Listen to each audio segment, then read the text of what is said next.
Okay, may adlaw sa itong mga ka-farmers, no? So, labi na itong mga nagbuhi o mga native chicken, no? Itong nag-free range native chicken.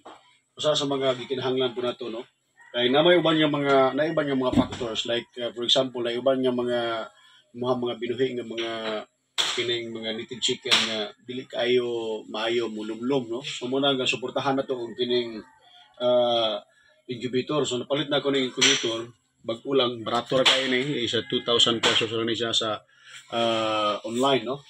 Kunya nakakolekta ko na ron og mga almost 2 trays, no, sa kuan kabuok nga napuok kabuok nga naglumlom kanang nangitlog. So una-una sa tanan dapat una before ka mag butang sa mga itlog sa imuhang kuan kanang automatic incubator, imo sana siya i-testing kung fertile ba gyud siya dili, no.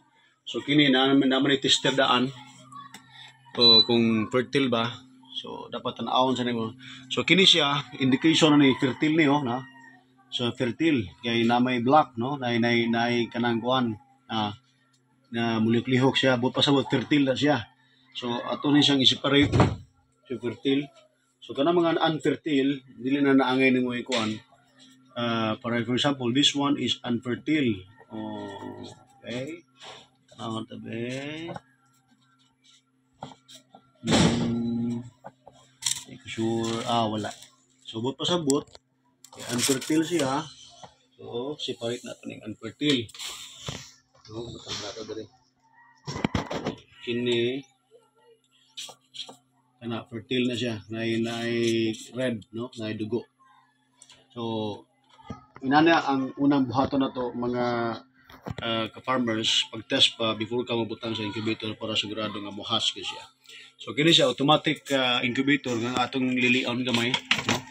So kung atong lilion ang sud, mo siya sud, no. So naa na siya ruler. So automatic na ni siya nga every 120 minutes mo kuan na ni kanang mutuyok.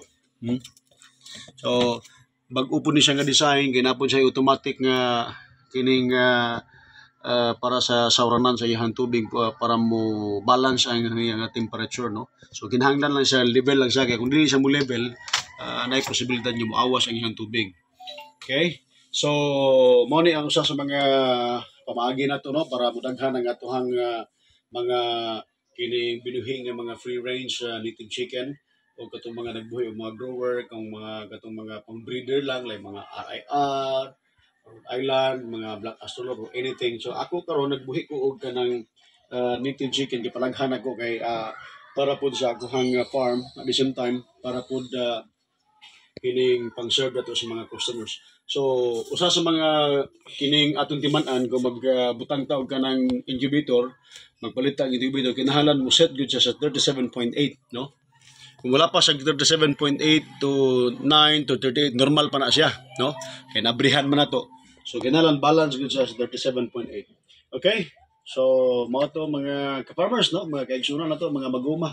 Ang usa sa mga tips na to diri sa Coquilla Integrated Farm. Kini si Konsehal Janice Sniper Coquilla, ang tingog sa mga mag-uuma, turismo o agrikultura diri sa lungsod sa Antigua. May hapon, God bless.